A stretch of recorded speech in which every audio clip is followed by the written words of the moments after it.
ministry portal for something else. Okay. So we understand. I will, yeah. So I will start the recording. Yeah. And you may get the.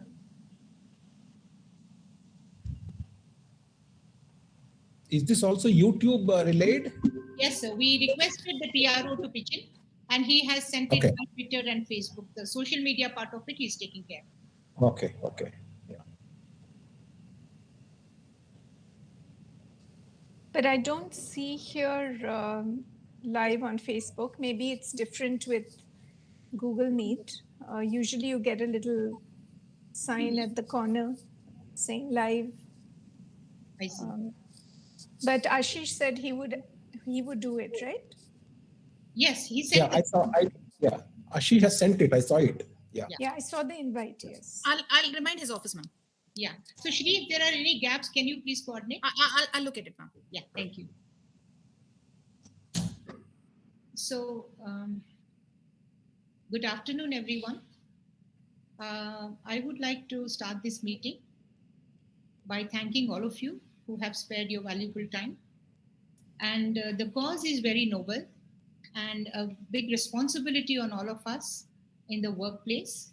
As you're all aware, we received a DO from the Secretary, Ministry of Women and Child Development regarding the commemoration of 8th anniversary of notification of Sexual Harassment Act on today. That is, today is the 8th anniversary.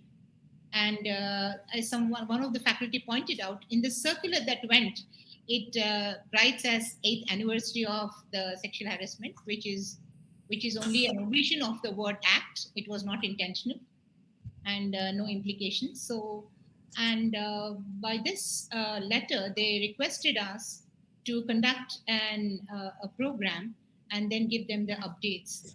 So based on this directive, and all of us have the same agenda of meeting with the objectives of this act, which is so dear to all of us. And based on this directive, and with the permission of the Vice Chancellor, who is always so encouraging, and with his directive, we have planned for this 2-hour webinar.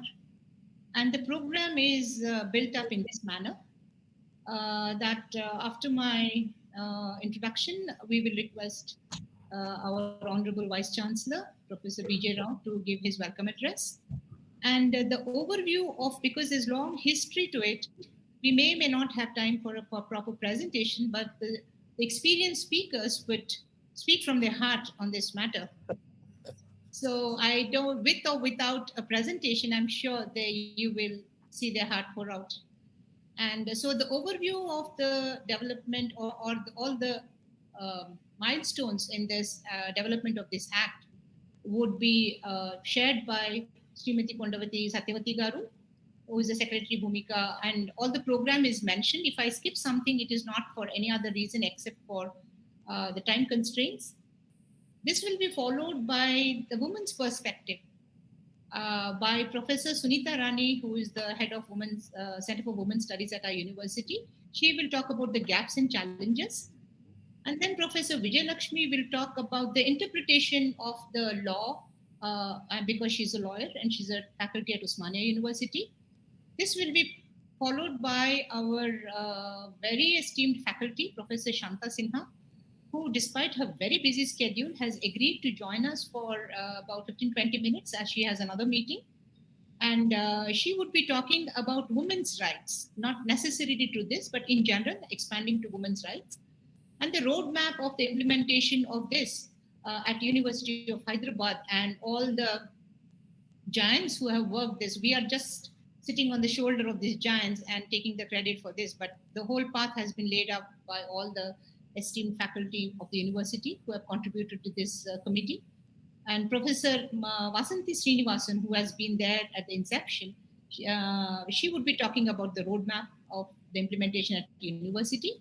And then a question answer session, which will be moderated by Professor Usha Raman and myself, and followed by a vote of thanks. So with this brief introduction, I would now request our Honorable Vice Chancellor to give his welcome address. Thank you for sparing the time, sir. Namaste to all of you. I'm really delighted to be part of this very eminent gathering, very respectful gathering. And we are meeting here on a very important day, 9th December 2021, which is essentially 8th anniversary of Sexual Harassment of Women at Workplace Act. Now, this is a very important milestone for us in the country, us as a society, as a world in general. I wish this act would have happened a lot earlier than 2013. Better late than never. Now, in this gathering, I want to especially greet our esteemed visitors, Srimati Kondaviti Satyavati Garu and Professor Vijay Lakshmi Garu. Thank you, Madam, for your time here with us in the University of Hyderabad. We are blessed. And my own colleagues, Professor Geeta Vemuganti, Professor Sunita Rani, Professor Shanta Sinhaji, Professor Vasanti Srinivasanji, Professor Usha Ramanji, and Dr. Shri Jnan Moteji. I'm really blessed that I'm in this company in which I am inaugurating an important event for the university. And just to recap for myself, I feel that this act, which came actually on 23rd April 2013, the so-called POSH Act, it received a President's assent and Gazette notification on 20th April, the same year 2013. But it took some time, few months, for us to make it very effective through Indian Ministry of Women and Child Development, who notified this particular act on December 9th, which is what we are celebrating today as an anniversary. And the POSH Act, POSH rules actually got unfolded. So as a society, we must respect one another, especially women force, for the obvious reasons that they occupy in the social consciousness, I would say. And in this act, the bottom line essentially is defining the behavior of human males in a manner that bestows fair amount of respect and grace to the womankind. And by practice, this simply means any action of unwelcome, sexually determined, physical, verbal, or non-verbal act against women is not tolerated, not even acceptable anywhere. So therefore, this act puts us in a moral and consciousness bind. It's of course a legal bind, but more than the legal bind, it is a bind within us for the humanity, so that we stay healthy as a society, as a conglomerate of human beings, civil human beings. And we must celebrate this not only as an anniversary of an act, but an anniversary of our actions, which are in line with this act. I do not want to belabor the point too much more. I wish this gathering all the best. I am going to catch up with all of you in the recording that I'll get. For a few minutes, I'll be online, and then I'll have to move on to some other meeting. Thank you very much, and all the best. Thank you, sir. Thank you very much. And you have nailed the issue. And Professor Satyavati Garu, Mrs. Satyavati Garu, will talk about she will continue from where you left actually, by elaborating on the milestones and why there was so much delay. Actually, even it occurs to me, eight is too short. I mean, my age is not more than, so all of us are much old. So how come this didn't come? But then, of course, it must have had different names. So that's the reason these gaps will be commented upon by the experienced Satyavati Garu, who has been always guiding us in our committee. And we learn a lot by interacting with her. Madam, thank you very much for all the support Yes. and for this talk. Thank you, sir. Thanks for your kind words. So today, entire country is celebrating. So many organizations, so much demand to conduct these sessions. Since morning, this is the third one I am attending. So maybe I don't have so much time. I want to share the original story and the roots of the how it came into existence. Who is responsible for uh, this change? First time in the history of maybe India, what is sexual harassment? How every woman will be facing. A male judge has defined. That is the wonder of this act. Yeah. Justice Varma garu. We have to remember Justice Varma garu and Banwari Devi. So we call her Banwari Devi or Banwari.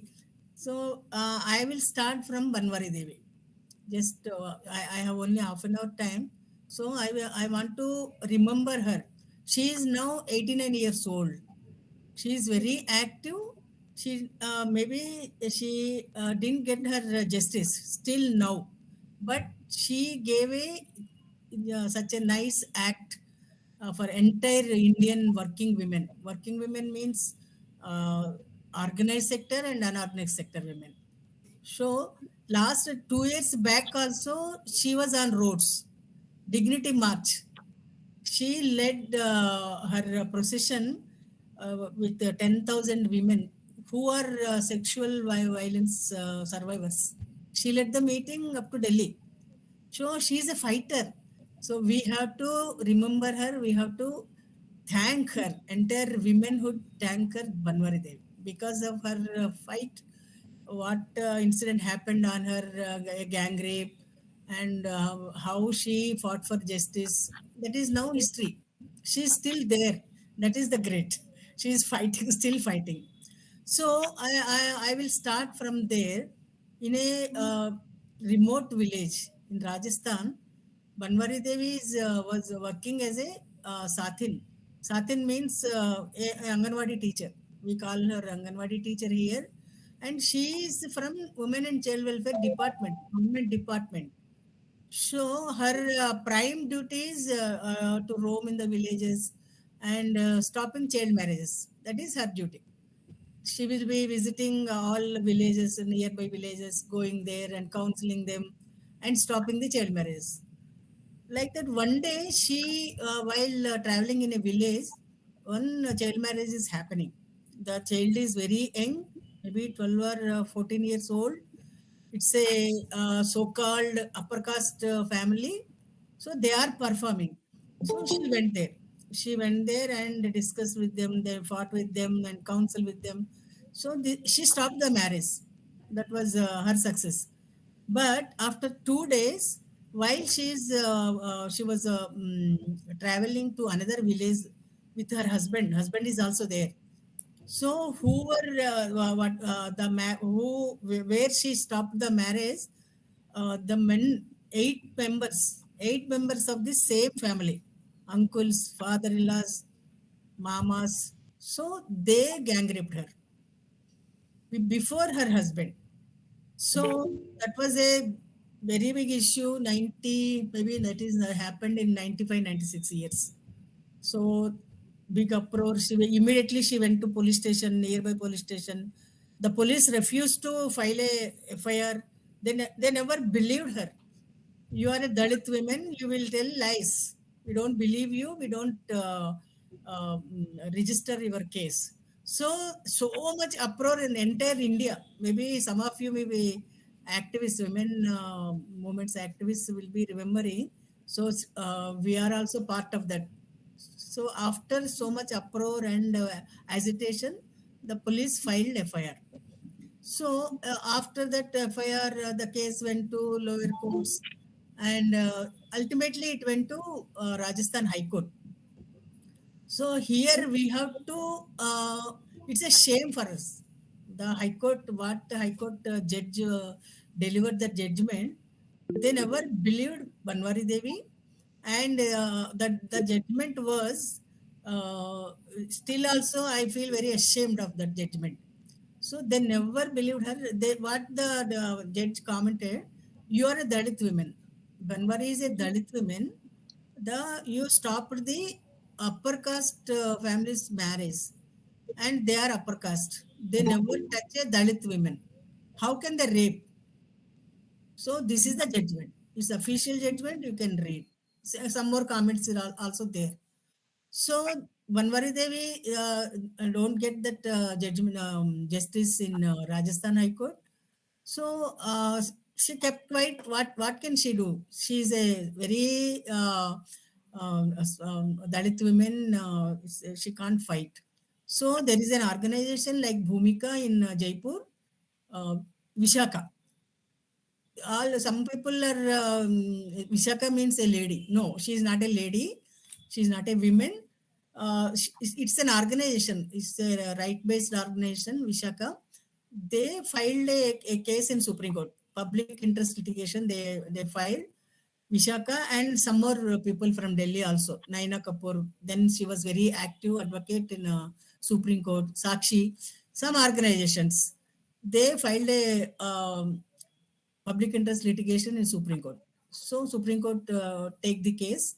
Then Justice Verma Garu was the judge. Sujata Manohar and Justice Verma Garu.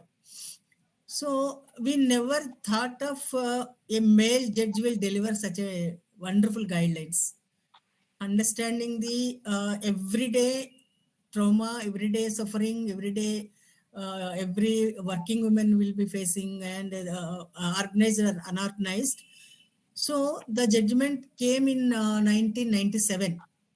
Judgment, no, we don't call it a judgment, it is a guidelines. So he understood the very sensitively, and if you read the guidelines, I never read by a male person understanding the this harassment, day-to-day harassment. So he gave such a you must have a, this is the while harassment women are facing. So we must develop some mechanisms. So he that LCC first initially they call it local complaints committees. Now in after Act we are calling it IC, Internal Complaints Committee, covering all issues of women. So he also told that we have to start an IC in every office and give awareness programs to that there is an IC, aggrieved women or affected women can approach the IC. IC will process the complaint, and she will get some judgment like that. So initially some offices has started ICCs, but it's not a judgment, not an act. So whatever they want, they some the first organization started is LIC. LIC of India. Initially in 97 only they started IC, and railways also started. So some if it's a voluntary, they can start or they may not start. But after delivering the Vishaka guidelines, what he told is central government should take out a ఏమనాలి దాన్ని తెలుగులో అయితే చక్కగా చెప్పేదాన్ని నేను ఒక సమగ్రమైనటువంటి చట్టాన్ని అంతటిని కవర్ చేస్తూ తీసుకురావాలి అనేది ఆయన ఇచ్చిన లాస్ట్ కామెంట్. అది అంటే దిస్ ఈజ్ గైడ్ లైన్స్. ఈ గైడ్ లైన్స్ ఇంప్లిమెంట్ చేయొచ్చు, చేయకపోవచ్చు, కానీ చట్టం అనేది తీసుకురావాలి, సమగ్రంగా అందరినీ ఇంక్లూడ్ చేస్తూ చట్టం తీసుకురావాలి అనేది ఆయన చెప్పిన లాస్ట్ కామెంట్ అన్నమాట. అయితే government took how many years, maybe 15, 16, 17 years. 97 and Act came in 2013. But it's a very comprehensive act. Delay అయినప్పటికీ కూడా it's a comprehensive act. We are all part of that initial draft also. Lions Collective and Jagori and some organizations, Asmita, Anveshi, ourselves, we are all part of the draft committee when we suggested so many changes also in the draft committee. So ultimately it came, it's a comprehensive act, including unorganized sector. That is the greatness of the act is they included unorganized sector and domestic workers. Now we can't call domestic workers as servants. They are not servants. That chapter is over, and domestic workers are now covered by labor department with fixed salaries and everything. So the act also included domestic workers, constructive workers, laborers, and agricultural laborers. Those who are doing small businesses, marketplaces, roads. So everyone was covered in this act. That's why it's a comprehensive act. It covered entire Indian women. Maybe working women maybe only 20% or 30%. So remaining 80% or 70% are unorganized sector working in different places. They don't have any workplace or fixed timings or fixed salaries. So in this act, the two mechanisms are very important. First mechanism is IC, where there is a working place, fixed hours, and more than 10 women. So there we can start a LC. If the unorganized sector is scattered everywhere, then the district collector has to start a local complaint committee with village level to district level. So this is the structure, and if we go into deep into the act, there are very much interesting points are there. How to deal, how to inquire, what is the punishments, what is the time limit. If the employer fail to implement the recommendations of the committee, what will happen? What will be the punishments to them? What will be the punishments to the offender? So this is a civil act, but we have IC is having civil some judicial powers also. That is very important. We can call anybody, we can summon, we can inquire, we can give punishments. Only punishments will be giving only by court only. But IC is also having the powers. So please remind me what is the time I have to stop. Only 5 minutes I will take. Yeah, 2:30. Okay, please go ahead. 2:30. So punishments are very severe in this. I am member in so many organizations, so many in the railways, CASF or BHEL, and so many organizations. We are inquiring so many cases because the awareness levels are very high there. BITS Pilani also. BITS Pilani, when awareness was done, a session was organized, immediately there was a case. But they promised, no, our campus is very safety. No, there are no cases. No, it's a myth. It's a myth. And if we give awareness and if we popularize our IC members' names and phone numbers, everybody will come forward. Everybody will be suffering silently. If we popularize about and give confidence, you can give complaint. We will definitely we will do justice. We will try. So that confidence must be given by the IC. Then people will be approaching us, and so we are also inquiring so many cases in HCU also. So prime responsibility of NGO member like me is impartial inquiry. We are all belonging to one organization. I am the only outsider. So I can balance. If I am very serious and committed, I can balance the inquiry. So that is the purpose of including NGO member.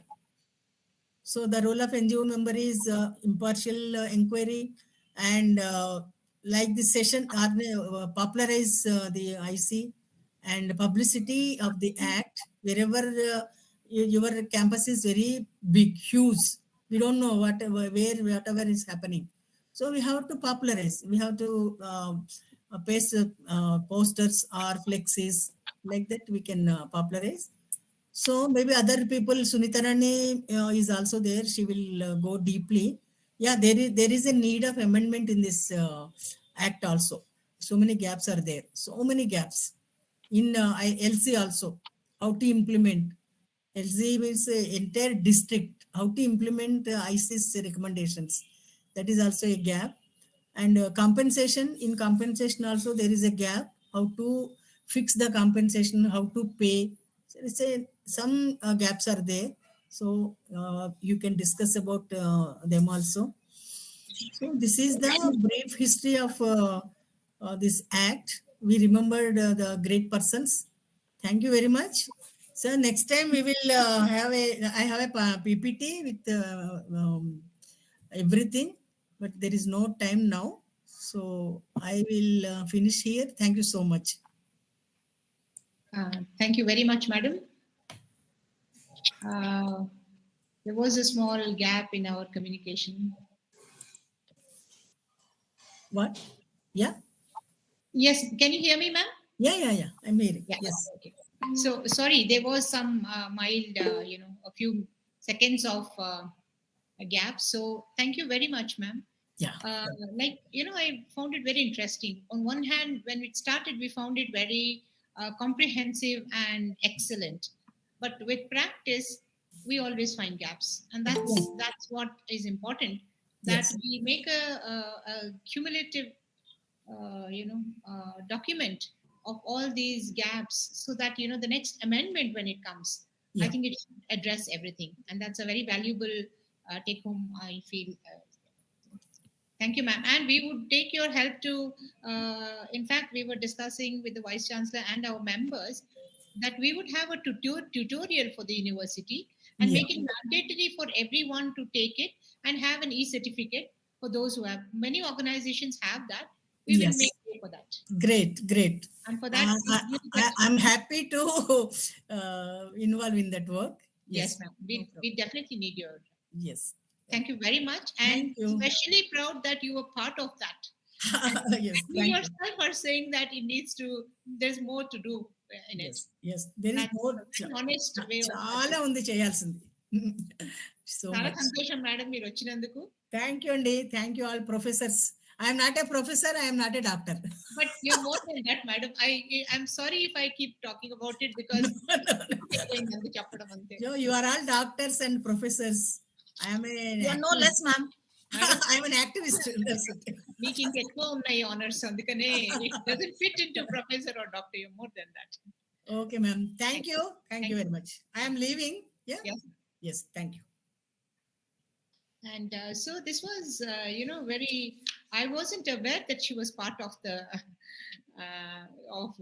preparing this document, and that really we should be very proud that one of us is being part of that history. So now I would like to invite Professor Sunita Rani, who again has been a pillar of strength to this committee, and she's also the head for the Center for Women Studies, and has vast experience in this area. And she's been associated with ICC, formerly called GS Cash and ICC. And we would like to hear from her about the women's perspective. So one is from the law side, the other one is her own experience in this area. It would be very important for us to understand and learn from her experience. Over to you, Professor Sunita Rani. Thank you, Professor Geeta. Professor, respected Vice Chancellor, Professor B.J. Rao, ICC Chair, Professor Geeta, my colleagues and students, and Kondavid Satyavati Garu, who just left. A very good afternoon to all of you. I won't take long, I'll be very brief. Some of the points, important points, Satyavati Garu has already touched upon. But I would like to begin by bringing in a historical context once again, like Satyavati Garu has done. That was 2013. when the task force, UGC task force, visited educational institutions across the country, some select educational institutions. I was the GS CAS chair at the time. The committee visited University of Hyderabad as well, which was actually the meetings that were held on that occasion were really eye-opening kind of an experience it is. I still remember very clearly we had this meeting with the task force in DST, and the stakeholders from different cadres from different fields in the university were attending that meeting. Students, non-teaching faculty, and the outsourced employees. Everybody was talking about one's own experience.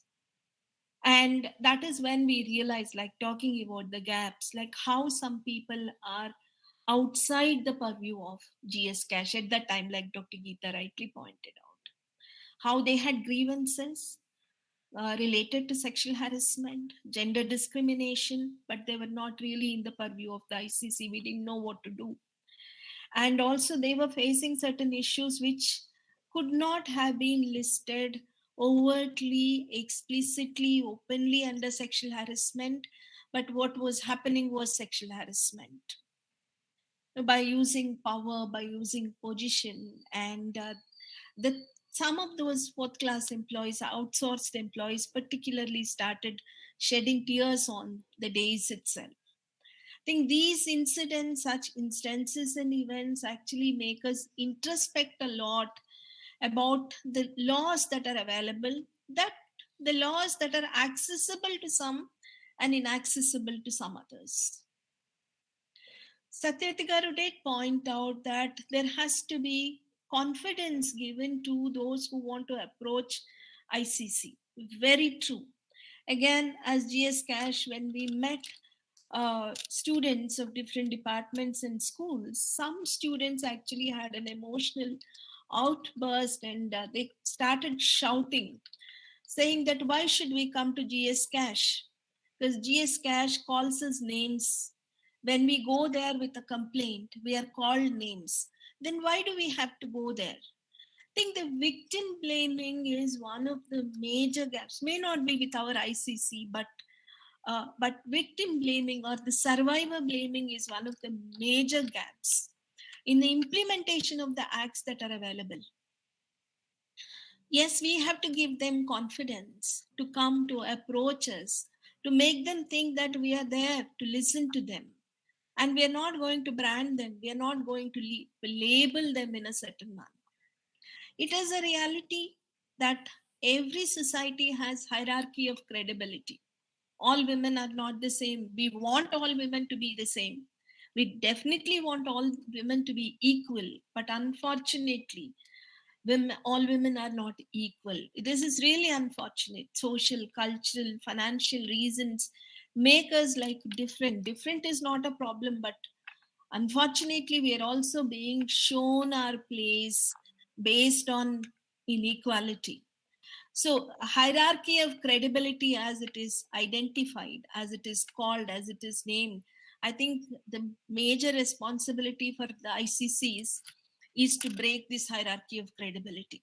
Who is credible, who is not credible, who can be given a hearing, who cannot be given a hearing based on their position or whatever it is. We know, many of us know what are the reasons that are invoked quite often, starting from conduct to the conduct of the other person. Many reasons are invoked, and the credibility of the person, of the complainant, is suspected. I think that is one major gap that I often find. It's actually it is very painful to come across this reason. Very often women break all the shackles and then come forward to file a complaint. Immediately they're asked, like, but you were already in a relationship, right? You were very close to that person, right? And now why are you coming up with a complaint now? So, and what is the guarantee that you don't go back to the same man again? Then we will become the fools. So, the responses like this, of course, there might be a reason behind our asking these questions. but the reason can never be distrust for the complainant. This is one major gap, a major challenge that I find in the functioning of the ICCs, not just here in our university, even outside, like Satyavati Garu was rightly pointing out. There are many institutions which have the system in place, but the very first question is about the image of the woman, the identity of the woman, the location of the woman, and the previous relationship, which is very, very problematic. So I think there is every need to break that stigma and that hierarchy of credibility. At least a hearing is what all of us deserve. Whatever might be the issue, whatever might be, at least we should be given a hearing, a proper detailed hearing, whether the committees agree with us or don't agree with us. And one more thing, I'm not saying that this happens like this, but definitely I'm not represent. Of course, Geeta Garu, I'm not representing all women. Definitely, it's not a pan woman's perspective. But as you said, one in the system, like one in the system who has seen and who has experienced certain things. That is how I represent women's issues, women's perspectives. Um, I think no woman would want the traditional models of interrogation and investigation to be repeated. I think when institutional systems were devised like this, institutional mechanisms were devised like ICC were thought of, it was to avoid police stations and courts and to see what can be done at the institutional level so that we don't have to run around the outside systems. But at the same time, I don't think women would want a Ratchabanda kind of a system where we are subjected to authority, where we are subjected to uh, domination, where we are subject to dismissal of the argument, ignoring of the argument, and where we are subjected to the face-to-face meeting of the two parties. And then I know that that is not the rule, that is not according to the rule, but there have been instances where these rules and procedures have been violated, not so much in our university but in other institutions. Definitely a woman who has dared to take the complaint to the internal complaints committee wouldn't want to be abused further, wouldn't want to be called names, and wouldn't want to be attacked like it can happen sometimes in the traditional systems where village panchayats or caste panchayats come into the picture. And one more point, I'm sure I'm not, please correct me, Geeta Garu, if I'm not right here. One point that we have discussed for a long time is, of course, orientation for the entire university community, but maybe orientation for ICC members as well, particularly with regard to laws, implementation of laws, and probably a committee is doing that. But my observation is also about generally the constitution of the committees and the way the committees, look at the complaints. I think regular orientations for the ICCs is also very, very important. I have noticed this one gap in some other institutions as well, and also how do we devise means of looking into subtle ways of sexual harassment is something that I have always thought of. Like there are very many subtle ways, and I'm sure all of us have in one way or the other been witnesses to it. Uh, how can this be proved as part of the complaint, or how do we understand? Can there be any methods of understanding or identifying or recognizing these subtle ways of harassment? Again, I'd like to bring in the hierarchy of credibility, that is the intersecting identities of women as well, which need to be sensitively taken into consideration, like we take the cultural diversity into consideration. And Satyavati Garu is very right, there are many gaps, and one gap is also is also not taking the transgender identities into consideration. For that, I would one thing that I would like to suggest as part of this discussion is that maybe some kind of deliberations among the existing committees in the university. There is a committee for transgender identity, similarly ICCs. So there is, I think, equal opportunities cell. There is anti-discrimination related mechanism as well.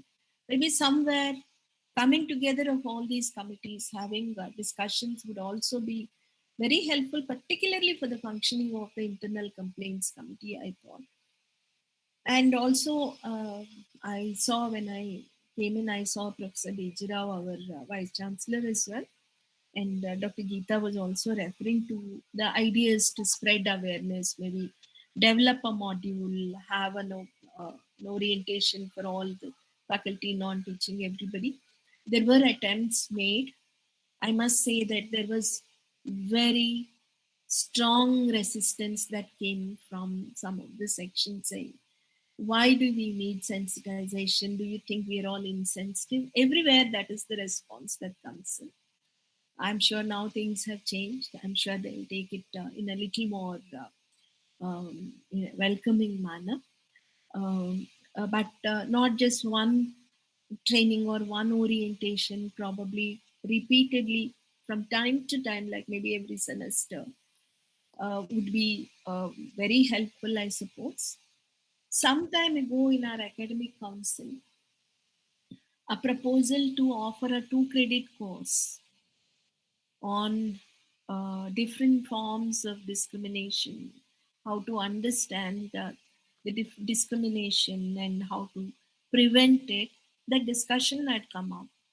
And then it was also realized that if it is a course, then it becomes optional. Then not everybody might want to attend that course. So can we make it mandatory workshop kind of a thing was one idea. Okay, so where we bring in not just gender, but also understanding other identities, regional variations, caste, race, class, religion, language. So how do we sensitize ourselves? Because all these identities are connected, as we are all aware of. So if we have to address gender, I strongly feel that it is important to address the other forms of hierarchy as well. Like gender order, there are different kinds of orders as well. So this is my strong feeling that all these mechanisms that are in place in the university, probably there is a need for coordination as well, working together as well, to get a better idea about sexual harassment as well. One gap that Satyavati Garu pointed out that comes up time and again in many meetings, in many deliberations, is about GS cash to ICC, where GS gender sensitization was part of the nomenclature itself. By removing that, ICC simply remains a complaints processing redressal mechanism. But I think the nomenclature doesn't have to limit us in any sense. We can always expand the limitations and the limits to gender sensitization, active initiatives of gender sensitization, I strongly feel. And ICC and ICC members and women's studies will always be there, because I think we have to work in close coordination as well. We will be happily extend all our cooperation and support to ICC. Thank you so much, Professor Geeta, for having me here. These are my random thoughts that I have been thinking about as being part of this, like Bell Hooks calls it, like part of the teaching machine. We're all part of this teaching machine. So, and we constantly engage with these thoughts, not just to take stock of what is happening, like the status quo, but what all can be done to bring in change as well. I think I'd like to end on that note of the need to bring in change. Thank you so much. Thank you very much, Professor Sunita Garu. It's your inputs were very valuable, and I really appreciate you saying the diversity of opinions that we all women have, and and the other point about including all genders and especially transgender. In fact, we had a situation where there was the reverse of harassment from a woman to a man, and that had come up. And at that time, we had asked the authority, uh, is our scope, because there was a difference of opinion, but this is for women. This committee is for women. If there are issues against any the other gender, you may have to think of another committee.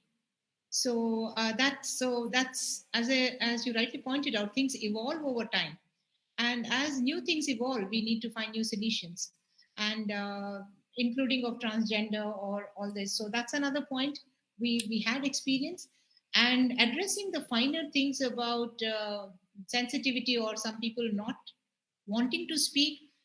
We did address it in our own way by having small groups so that we overcome the hesitation of the complainant in talking to the big group, that inhibitions or that intimidation or that one feels. That has been addressed on case to case basis. So thank you very much for your valuable inputs, and we will continue to, thrive on your experience. And with that, and our rapporteur is noting the points, and I saw one hand raised, but I must say that we would take your points, Padmavati Garu, that we will take at the end of the session. We'll have question answer session where we will take your comments. And the next speaker is one of the most experienced persons and who was instrumental in initiating this and was there with us from the beginning. And as I said, we are like pygmies sitting on the shoulder of giants, and we think we know a lot, but these are the people who have actually laid the foundation of these bodies. So with that, I'm very happy to invite Professor Vasanthi Srinivasan. Let me tell you on the lighter way, she was so engrossed in her commitments that initially she said, Geeta, I won't have time. I'm sorry. I'll look for another opportunity to join you. But the way she is made up genetically and otherwise, she's got back to me. She said, I don't think I can refuse. And I will take that up. And despite her busy schedule, and I must thank you, Professor Vasanthi Srinivasan, for listening to your gut feeling of getting back to us and willing to speak to us. We look forward to listening to you, Professor Vasanthi. Good afternoon, all of you. Thank you, Geeta, for asking me. It's not that I am usually busy, but it looks like today, all the good things which must happen are happening today. CPS at 50, and Shanta is probably here. CPS at 50 is simultaneously going on, Shanta, and Professor Bhikkhu Parekh is having trouble joining. So I thought I would just peep into the screen and see what's going on, and here I am. So I'm going to miss, I think, about the first half of Professor Parekh's valedictory on the possible directions that political theorists have to take. Anyway, now that I'm here, I thought I will quickly share with all of you some of our experiences in raising awareness, but also functioning as a committee and fulfilling the mandate that we were given. So one of the things that the program says that it is about the roadmap for implementation. And I thought, okay, what can I say about the implementation? As Geeta just mentioned, Professor Shanta and many other members had been instrumental in setting up the committees and putting certain kinds of basic procedures in place. But what is it that we try to do? So when I took over, I thought there were already established procedures. All that I had to do was strengthen them. So we did some basic redressal stuff like have the committees formed and have the committees meet on almost every complaint on a timely basis, and have a very large poster campaign that we did for a couple of years, whereby the basics of policy was publicized. And we tried to be as far as possible transparent about what was transpiring regarding a complaint. So, very, very elementary stuff like responding to a complaint based on established timelines and prompt meeting of committees, recording of the proceedings very diligently, periodic newsletters to the larger university community, and sending a copy of the findings to the complainants and the respondents. These were some very elementary things that we did that helped in increasing the visibility of the committee within the larger community.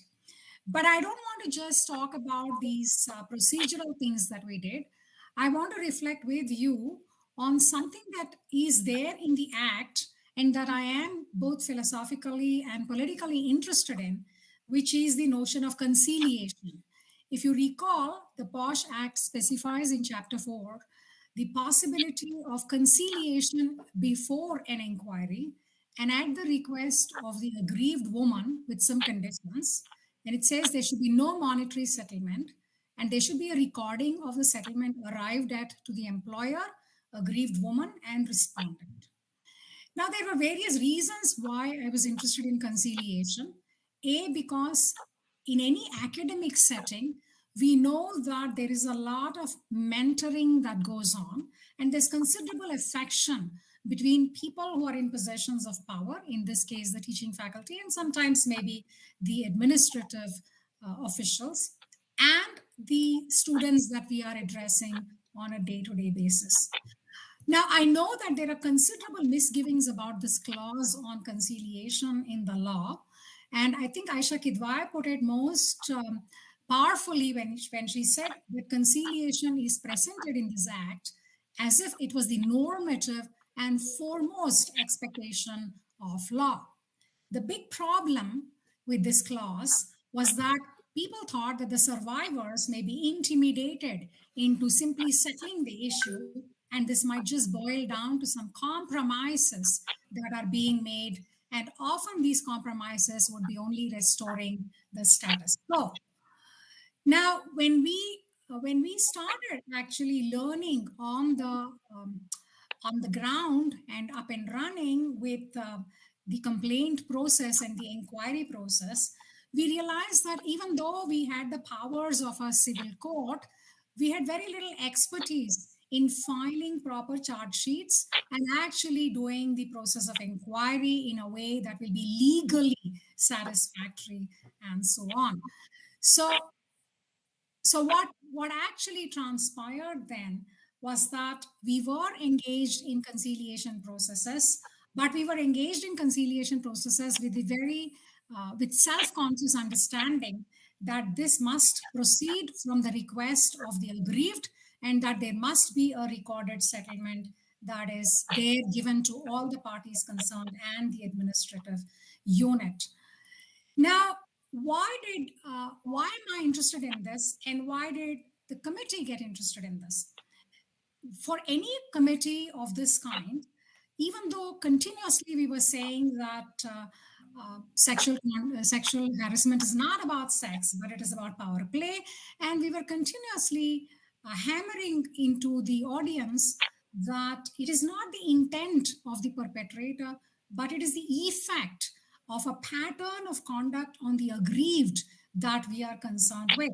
But then we as a committee also had to figure out how to understand the term effect and the nature of that effect. So there can be overtly on one extreme, a professor or another powerful official demanding sexual favors for marks or certain other kinds of tasks. And that's just the most extreme end of the spectrum.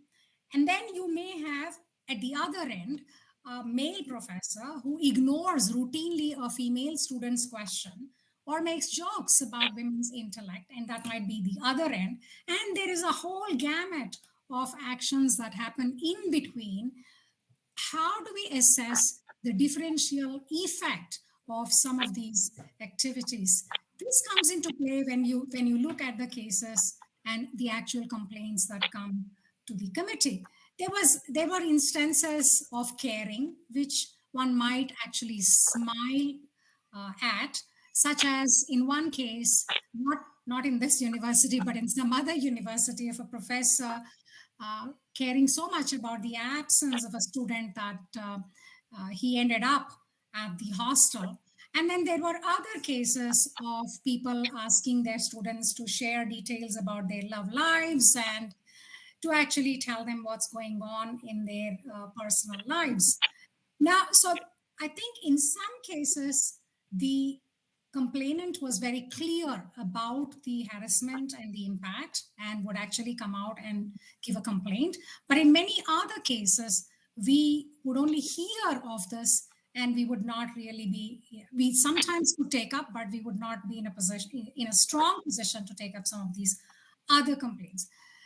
Now, one of the things that I learned through being in the committee, and thanks to having a very, very astute legal counsel on the committee, was about the principle of evidence. When I initially started, I kept thinking, so what's the level of evidence that we are supposed to have? And Aisha Kidwai is very interesting in this, in that she says that domestic inquiry posits a standard of proof that relies on the preponderance of possibility. So any evidence that the aggrieved could produce is seen as valid, and it's not the beyond reasonable doubt criterion that needs to be taken into account. It's when we started deliberating the remedies that we found that the fault lines within the committee came into the foreground, and we found ourselves under pressure, disagreeing, and so on. But still, I think the dominant understanding in the committee was that we were an academic community, and so we must desist from filing long charge sheets and trying to make sort of weighty cases against the accused. So harsh punishments such as cutting increments or rustication were seldom discussed, and they were almost never enforced.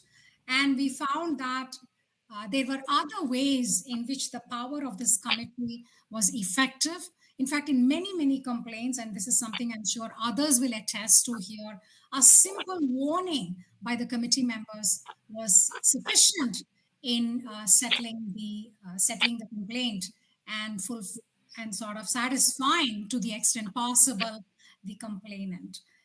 Now, one thing I was really happy about, even though we began with considerable fear and trembling, and I think we managed some kind of a balance between confidentiality and transparency. I think the committees tend to err more on the side of confidentiality and secrecy. And this I was very unhappy with because it gives rise to a lot of rumor mongering.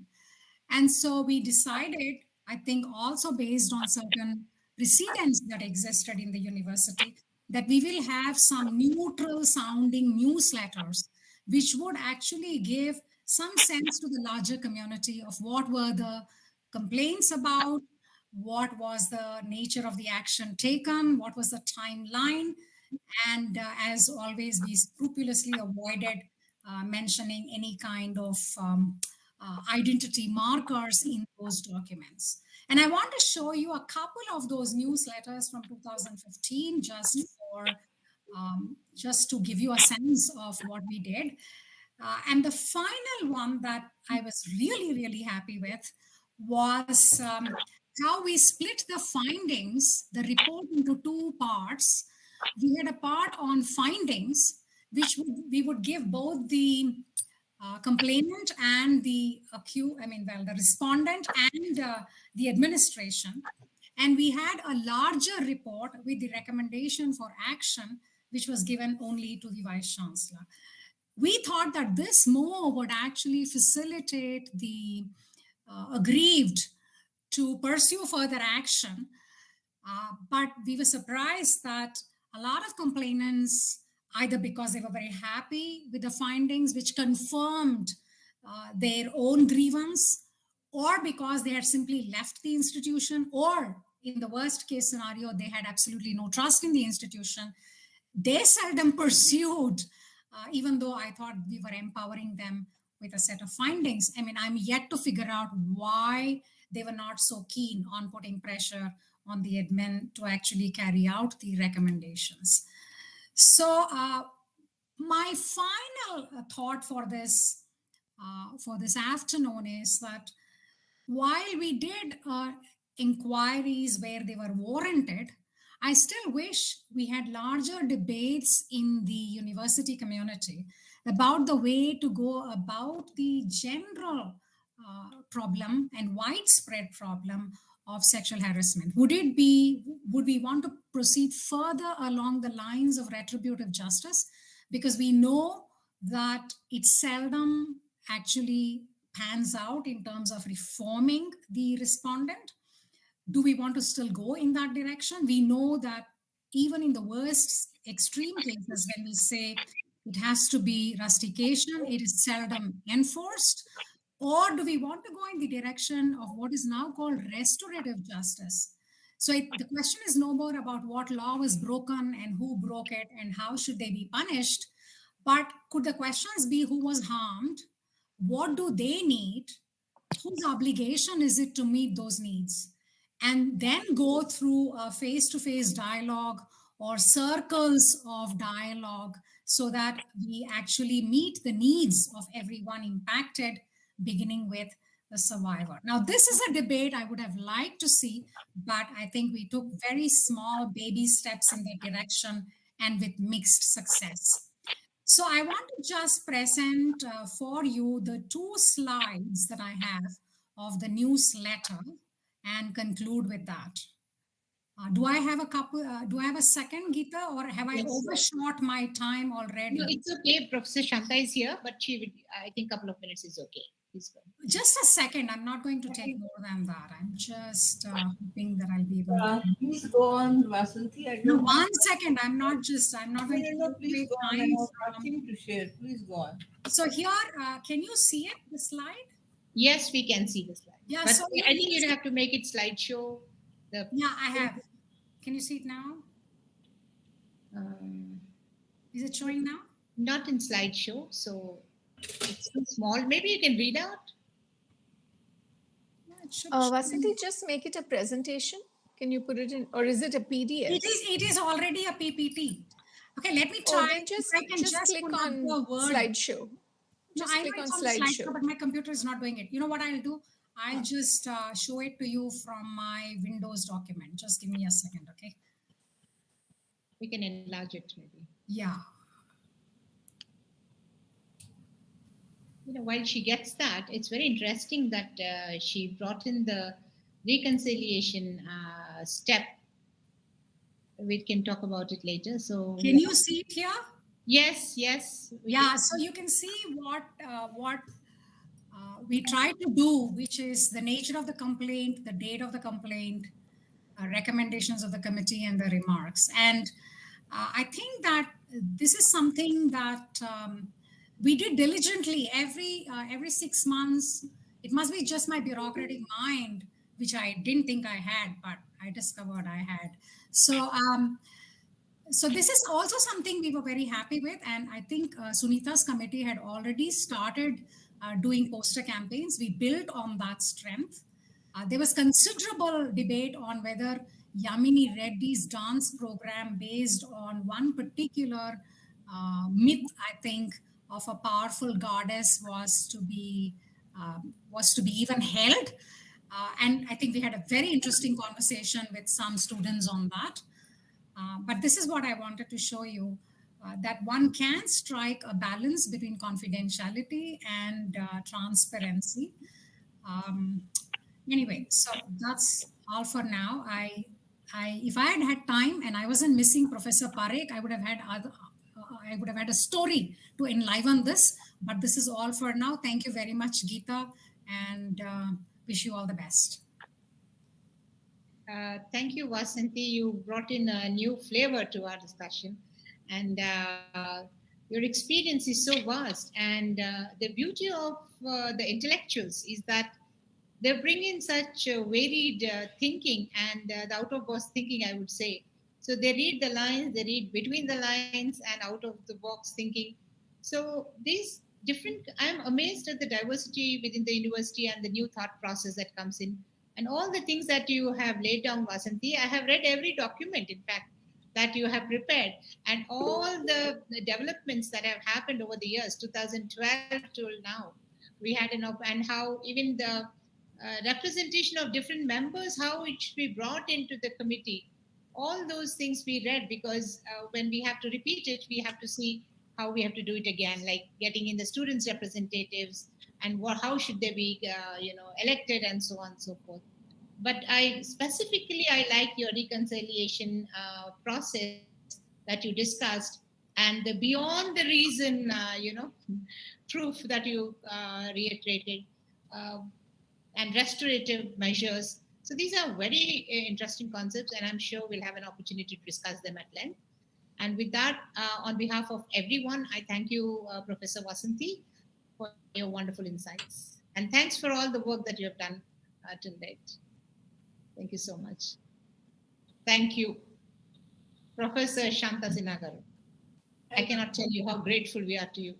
So, in fact, I must honestly confess that I was hesitant to even approach her, because the time we had was one day, and half a day to request Professor Shanta to speak at our meeting was something that I had to train myself to do. I said I won't lose anything by talking to her. So I just sent her a soft message if I could speak to her. And I don't get a reply, but I get a call from her. So, and that's the gracious personality, Professor Shanta Sinha. I'm always impressed by your work and your personality, and the way how much you've contributed to this field. And I request you, without wasting time, I would now request you to throw some light on women's rights, which you said you would be touching upon. Once again, the university thanks you for joining us. Thank you very much. Um, uh, Let me first of all say that I'm truly humbled that you uh, kind of appreciated me, which I'm uh, quite embarrassed also, but I take it with uh, the respect that you have given me.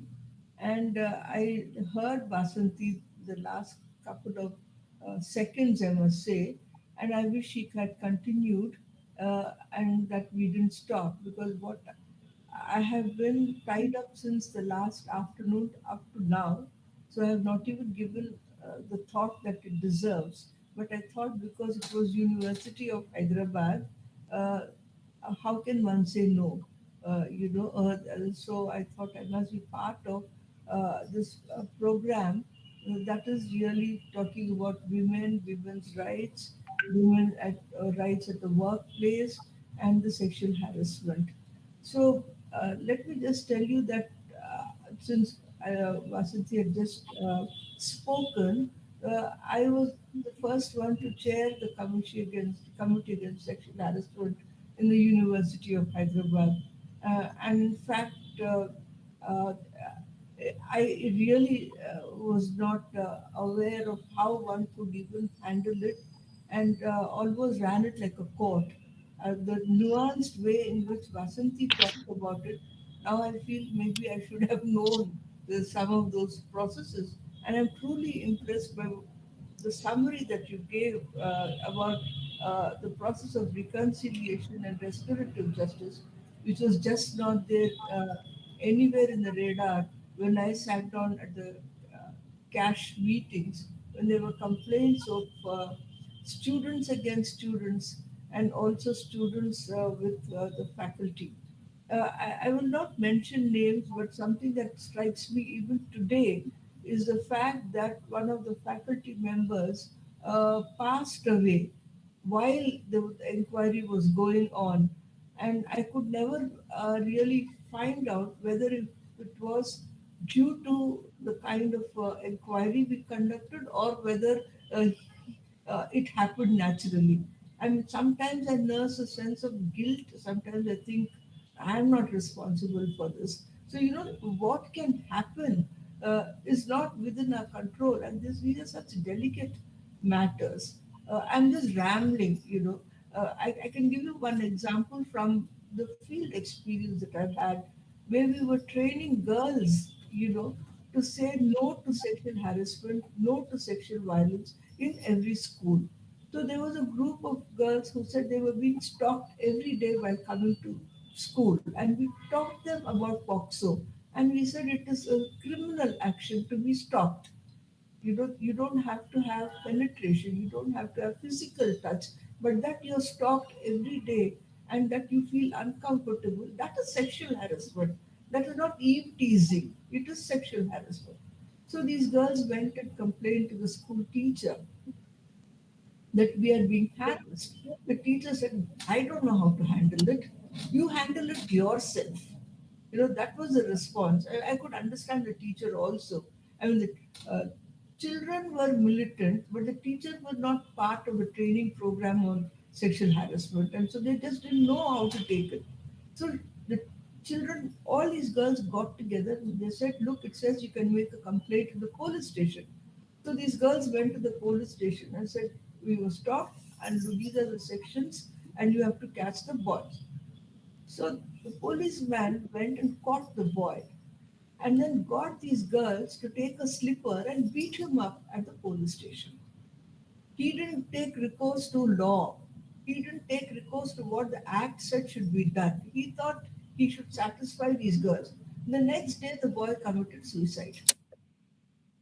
Clearly a link between his insult in a public place, and that boy was hardly 15 or 16. These girls were hardly 11 or 11 to 13.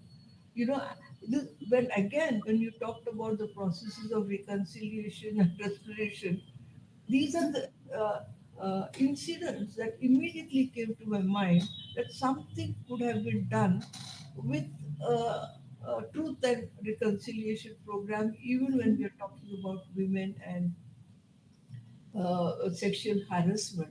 So I think as we go along, we get more and more mature, but then at the same time, we should never forget the broader values of patriarchy, gender discrimination, violence defined not only in terms of physical violence, but violence, mental, emotional, fear that comes through violence, and we're not able to resist it. There's so many things that come along with the package.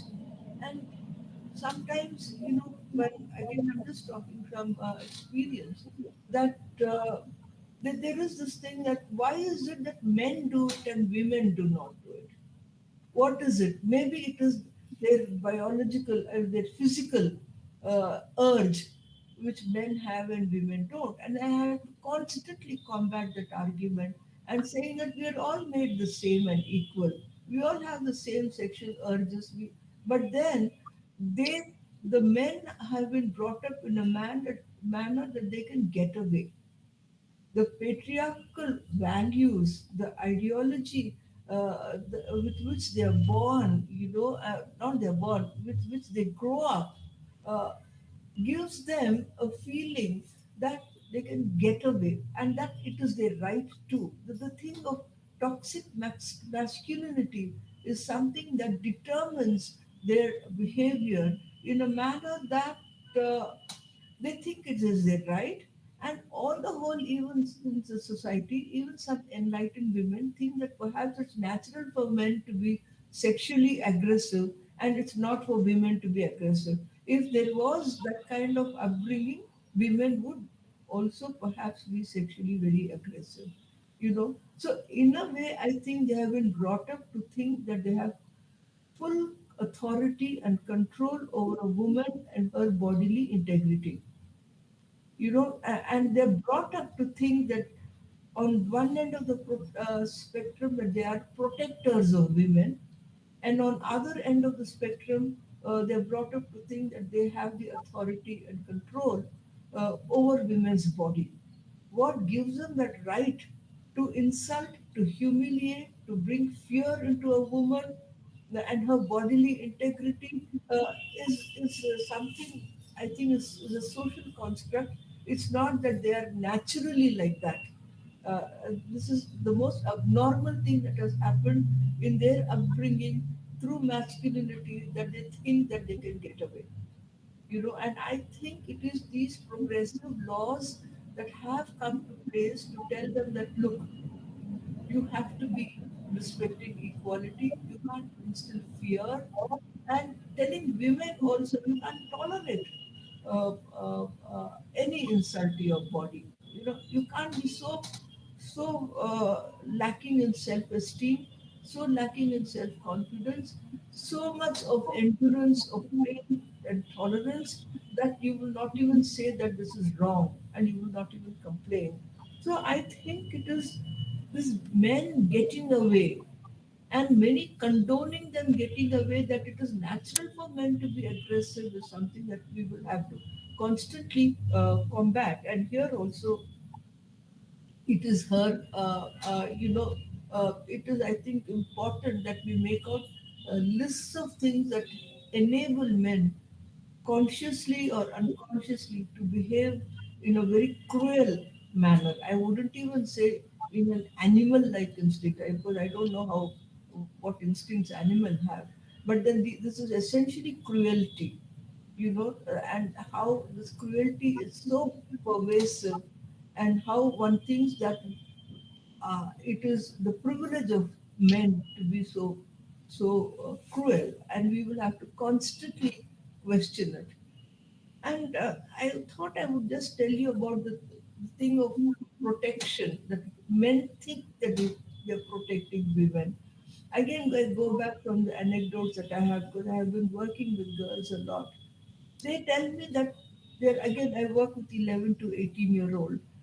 When they're about 13 or 14 years old, also, when they go out for shopping in their village or small town, the parents tell them that you can't go alone, you need to be escorted, and they send their 4-year-old younger brother to escort the girl while going out on shopping.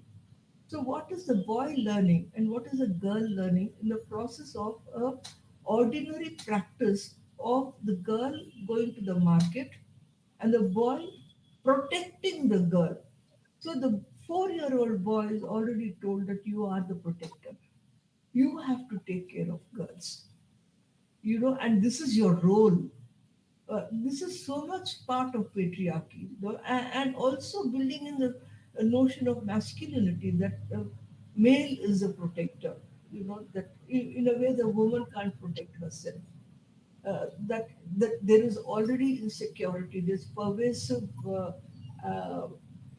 fear that she would get sexually assaulted, and a little boy is good enough to keep her the way she is. And the girl also is brought up to think that she can't walk alone. She has to need whoever. It has to be a boy, you know. And so that thing of a practice of fear that goes on and protection that goes on, I think that is something. I mean, these are essential elements of how men are made in daily lives and how women are made to think in their daily lives. And then these are the laws that enable one to unravel these kinds of social constructs, to say that men and women, not just men and women, all kinds of sexualities, lesbian, gay, bisexual, transgender. We are all same and equal, and we come in a very diverse manner. And human being is, in fact, I'm sure Vasanti knows this better than I do, about the whole issue of binaries, thinking in terms of only male and female, thinking in terms of family itself denies the sexuality of so many other kinds of human beings that are down there today. So when we're talking about sexual harassment and social constructs, we must now learn to celebrate that human beings are not just male and female, and they come in so many ways, and we must learn to understand them, and maybe create new constructs to enable all of us respect each other and live with dignity, and to not condemn some for their sexuality. I think it's important to look at how the entire world has been built on the binary that it is a man and a woman. And then there is a family. Can there be, these are the new imaginations that are coming on, what is a family when two men get married? What is a family when two women get married? What is a family when children are adopted by these two men or by these two women? Or what is a family where a woman is multi-sexual? I mean, she likes men and women. So what is a family? I mean, it's opened up, there's, such a tremendous amount of questions, questions in ethics, questions in morals, questions in social constructs. I think we are living through very, very challenging times. And in fact, these are questions that say that, again, I like to say, we are all equal. We are all human beings, and we have to be respected for what we are and what we think we are. It's not just the biological factor, it's also the subjective factor of what we think, how we would like to define ourselves. Of late, I do see that many, when they write their CVs also, say there is somebody who's Usha Sriram or something, in brackets she says, she, oblique, that this is what I am. I'm a woman. I need to be addressed like this. So there is a lot going on discussions on sexuality. But I think amongst all this, we will have to really celebrate the activists, the scholars, the academicians who have opened up these debates fearlessly. And that is what we do today when we talk about sexual harassment and the cash and the laws against sexual harassment. If there was silence, if women remain quiet because again of the kind of social environment we are in, then I don't think we would have come up to this kind of a stage where looking, critiquing everything, every aspect of society. People, women have laid their lives fearlessly to talk about equality, gender equality. They've fought through cases for some 2 to 3 decades. They've also become old women to look at the verdict that they have been victims of rape and assault. They face social isolation and a total social boycott. There were women who had to suffer a lot. So when we're discussing today, I think we will have to today remember all those women who fought valiantly, sometimes single women, singly, I mean, without support, for demanding the right not to be assaulted, demanding their bodily integrity. I think we have to remember all those women. I'm sure these women are not necessarily the great heroes we know about, but somewhere in our family itself, there are such women who are fighting, and we remember them. We remember the feminist and the women's movements all over the country who fought for policies, who fought for laws, who continue to fight for laws and policies. And once the laws are enacted, who are talking about their implementation. That yes, there are laws, yes, there are laws towards women, but then the implementation is really, really weak. Again, we hear voices that look, there is a law, but it is being used more to punish the men than to give women their rights. And there are these aberrations that take place, and then laws get distorted about domestic violence and the burden of proof should be on the men and not the victim. But then I must say that we have to have very clearly our biases. There's no point in being neutral when we're discussing the larger issue of sexual violence and sexual harassment. If you go case by case, then one would see that sometimes there is an aberration and men are wrongly accused. But those individual cases, must not lose sight of the fact that these could be only exceptions, but we will have to have clearly our bias towards those who have been victimized.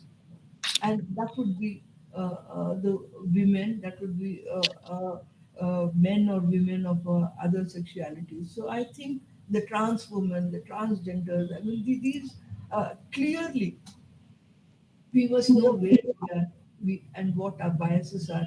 there is no question of neutrality on these issues, then there can never be change or transformation. We have to say, yes, perhaps this man was victimized due to the law or misuse of the law, but on the whole, this is not the generalization, it's only an exception. I think being neutral will not help. When we are discussing sexual harassment. And I would like to just end here, because I've really not come prepared and I'm just talking whatever is coming to my mind. But I'm glad that you asked me. I'm glad to see all of you here today. And it looks that it is a very active group. And I'm sure that from the experience that you have, again, I go back to Vasanti's chart. It seems one can analyze, one can classify, and one can take forward the debate not only in theory but also in practice on sexual harassment to the campus and at workplaces. Thank you so much for giving me this opportunity. Thank you, Professor Sinha. Every word of yours, has so much of depth and meaning. In fact, I so much condensed into such small sentences. That's the beauty of your message. All the vast experience, obviously, you had to put it in a few minutes, and I'm really surprised. I mean, all of us share the agony of the cruelty that we look at.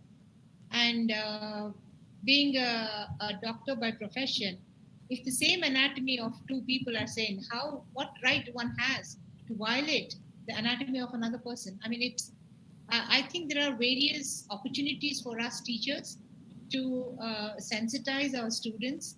I take that opportunity when I teach them anatomy. And sex education is another thing that you have talked about, how to prepare the girls and the boys and the family values and how to inculcate. And there's so many things, madam, we learn from you. And we will continue to seek your help in preparing the tutorial that we would like to standardize and use that as a mandatory tutorial for every stakeholder of the university to go through and take a certificate, so that, and it's not just one time reading, because every time I go through any documentation, any document, I realize that I didn't look at those words in between. So one training is not enough, as has been reiterated by Vasanti. We need to continuously, like we have continuing medical education, I think continuing social education should be part of our lives. And you brought in so many new concepts of the family that, I never thought it from that point of view, that the questioning all the concepts that have been so naturally accepted by us. And yes, any change in this is affecting our personal lives. So we are very grateful to you, madam, Thanks for a joining lot. us. If you On behalf don't of mind, everyone at the university. I'll take leave. If you don't mind, I have to join in another. Thank you Sure, very ma'am. much. We understand. Thank you very much. Nice seeing all of you. Bye. I now take this opportunity to play the video that Professor Vijay Lakshmi shared with us, and I hope I'll be able to.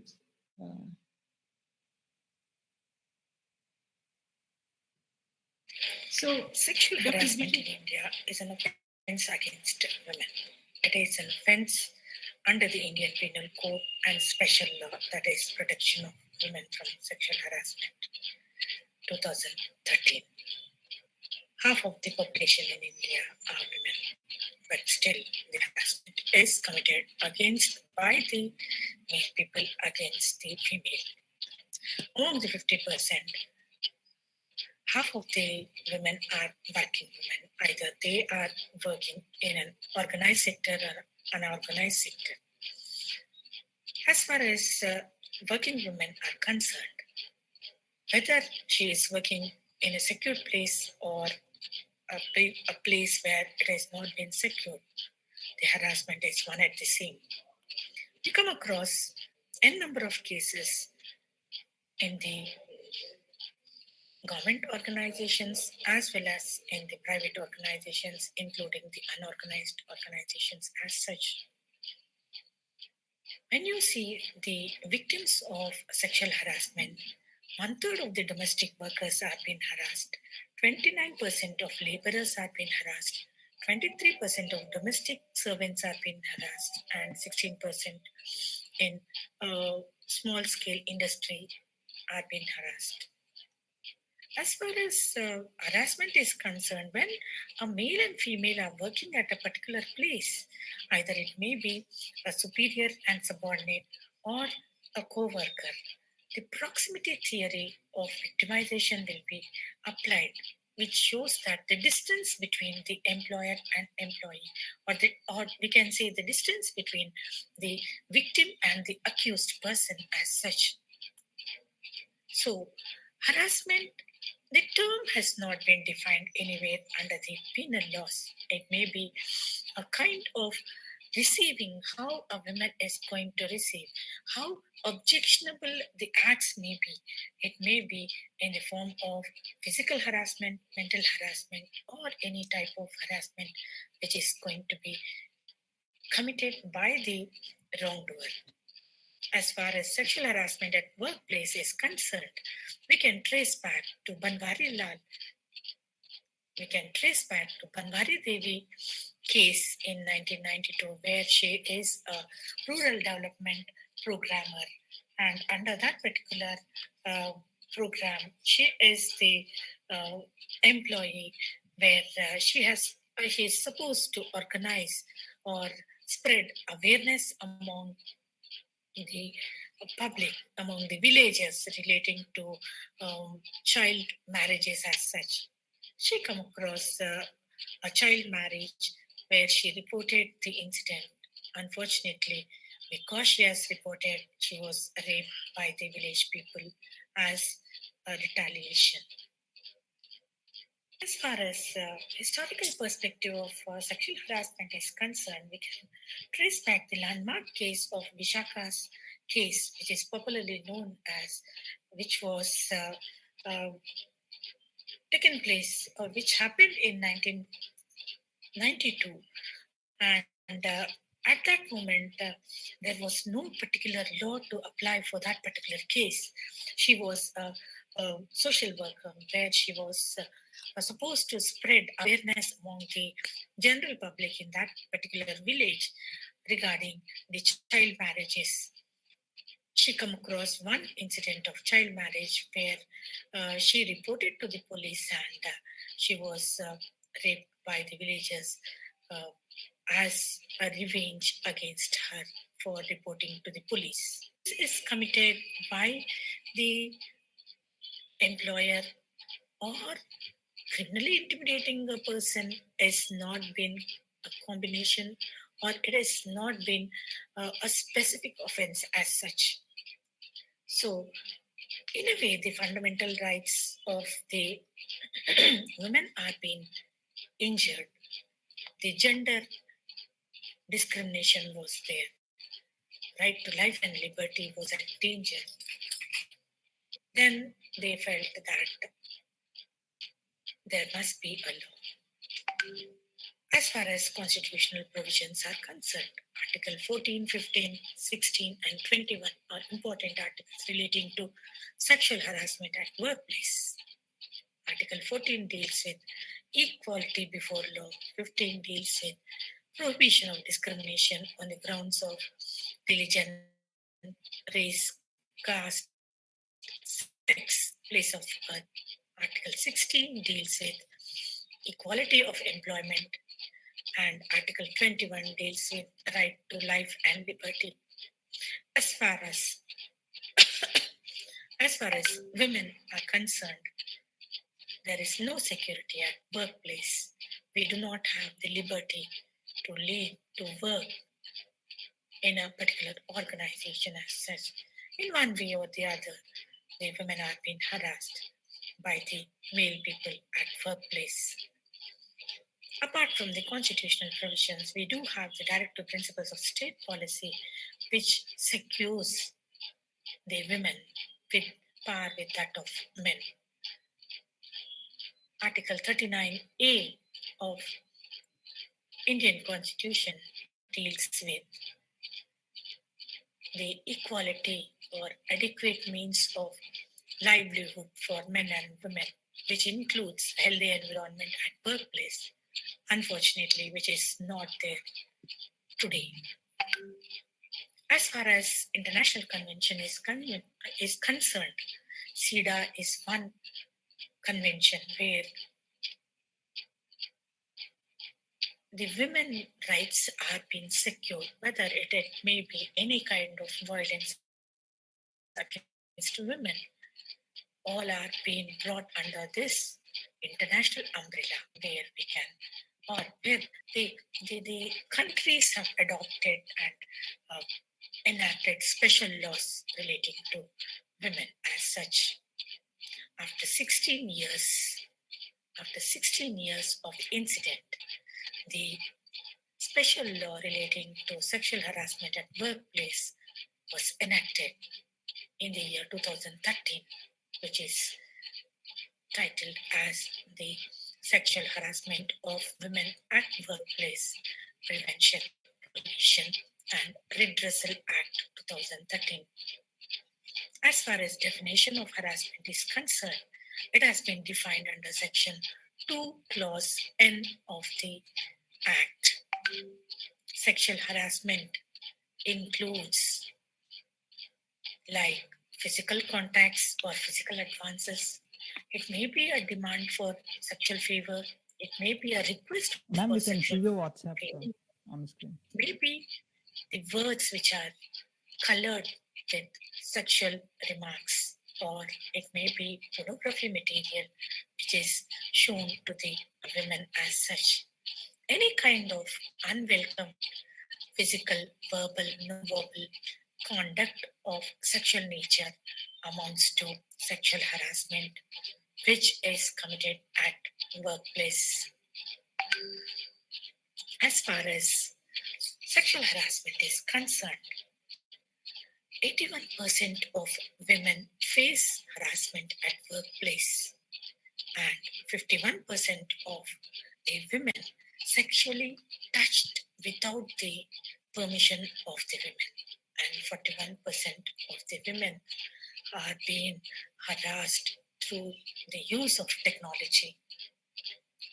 As far as sexual harassment statistics are concerned, these are authentic statistics. Like, for example, if you take in 2014, it was only 57. When it comes to 2016, it is 142. When it comes to 2020, only alone the city of Delhi, the capital city of India, the cases are being 320 alone in the city, only in the city of Delhi. When you come across the harassment cases, only 9% of cases are being reported and 99.1% cases are unreported cases. If a crime is committed under the Sexual Harassment Act, who has to file? Any working woman of any age, whether employed or not. Any working woman who is working in a place, like it may be a house, it may be an open area, where when she is subjected for harassment, then she can file a case, provided she must be a woman working or harassed at that particular place. It is mandatory that every employer, whether it may be public or private, has to set up an internal complaints committee.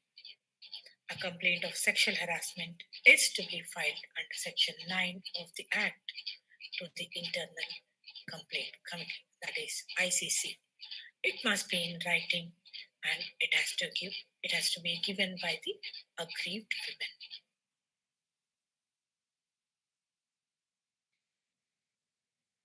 Dear participants, unfortunately, because of the time constraints, I had to stop the video, such an educative video of Professor Vijay Lakshmi, who is a faculty at Osmania University and also a member of our committee. The statistics that she mentioned was just very disturbing, to the least I can say. That kind of a harassment is happening is something very alarming, and we have heard different opinions about how we should address these cases. So I would now request Usha to set the ball rolling of gathering the questions and seeking answers from the faculty and whoever are here. Usha, over to you. Thank you, Geeta. And I mean, there are not too many questions in the chat, but I know that Dr. Padmashri had her hand up, so maybe we can start with that. Would you like to ask your question, Dr. Padmashri? Yeah. Thank you, Sarusha. It was really, this is the first time I am attending this type of meeting, and it was very interesting the way you are bringing out the various problems and reconciliation topic, and Professor Sinha's her past experiences, the way she brought out. In all this connection, maybe I would also give my sincere advice, or my opinion rather than advice. I will say my opinion. It is very interesting. Professor Vasanthi mentioned that everybody should undergo a certification course. The basic problem is with the students, immaturity is major problem. They should know they are immature. So they should know how to behave. First of all, how to speak to men students, colleagues, whatever it is. So this thing should be brought into picture through lectures, maybe skits or something like that. Then it can be go into students very much fast. Banners and all you can keep, and as we have this new amphitheater also, maybe in the form of skits or something, it can be the message can be passed. And second thing is we have committees at every level, unit level. Okay, recently I also worked as HOD and my tenure is over, and now I am a normal faculty.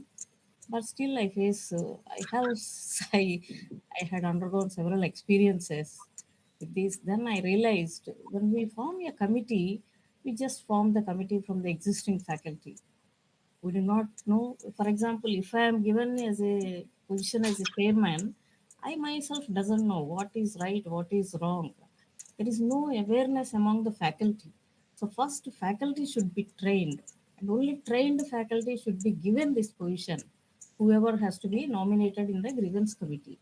Then I think the problems will reduce. Without proper knowledge, everything is taken into grievance. Simple academic things also are brought into grievance, and grievance means everybody is afraid, including faculty, not only student. Faculty are also afraid of students these days. For simple things also they are frightening. So many things are happening like this. So first they should know what are all included in the grievance and what are not grievances. This awareness should be brought into the students. Otherwise, for every simple thing, they will drop into the grievance box. Once the letter is dropped into the grievance box, it is automatically becoming a grievance. Whether the matter is related to grievance or not, nobody is not aware. And whoever is in the committee, they think whatever is dropped into the box, because it is a grievance. And uh, whether the person is really doing mistake or not, they are all called into the grievance committees. This is how situation is going on. This is my experience. So maybe this awareness should be brought about. Yeah, thank you. Thank you, Dr. Padmashri. I think, I mean, it's an open question, but I think there's a reason why we have these committees, right? And of course, there are academic grievances, but right now the topic that we are discussing is grievances that have to do with sexual harassment. And of course, sometimes the line is very blurred, and occasionally complainants don't understand. But as a committee, I think it's important that you take every complaint on its face value and attempt to deal with it. But I think the point that you made about training of those who are on the committee is also very important. And I think, from Vasanti's talk, it was clear, and also what Sunita said, right? I mean, very often those who are brought onto these committees are very well-meaning. I mean, all of us want to set things right. We're there because we believe that there are issues that need to be dealt with, but often we don't know the nuances of the law. We don't know the exact way in which these statutes need to be implemented and so on. So I think training all around is definitely useful. But I think, just to kind of to bring to bear the fact that we've gone through a lot of cultural shifts in the past several decades. And so sometimes there are also generational differences, right, that we need to be sensitive to. And so sometimes it's not so much that the students need to be informed, but I think as older adults, we also sometimes need to be informed of changes. And for instance, what Professor Shanta Sinha was talking about, changing gender norms, issues of identity, not really having a clear idea of what is allowed and what is not allowed.